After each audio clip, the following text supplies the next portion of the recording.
Last week, after Jussie Smollett was sentenced to prison for perpetrating a ludicrous race hoax in Chicago, the actor's brother made one last impassioned and implausible plea for his brother's innocence.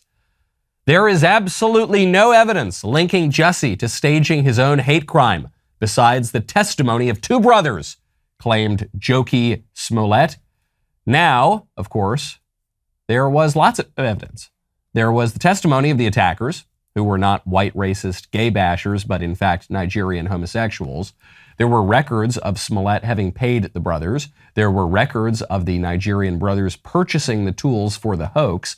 There was security camera footage. And there was, of course, the sheer implausibility of white Trump supporters even recognizing the little-known actor while prowling the streets of Chicago, claiming it was MAGA country and attempting to lynch Smollett while he somehow held on to his Subway sandwich.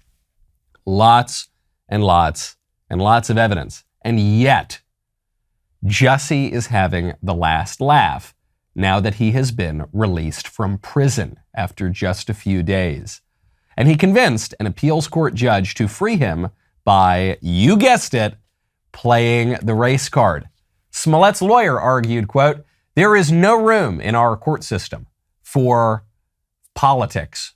Regardless of what you think about this case, the real question is, should black men be walked into jail for a Class 4 felony?"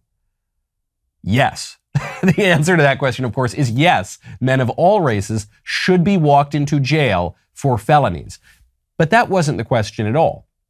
The question was, should black men be held to lower standards by society if they play the race card?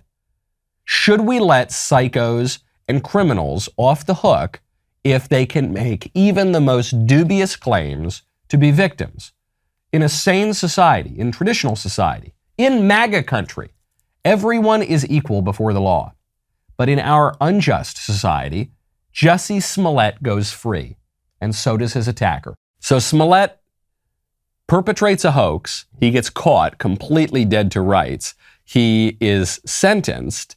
He makes a big crazy scene at his sentencing and tries to make it all about race and says he's a black political dissident, who's being persecuted by the government.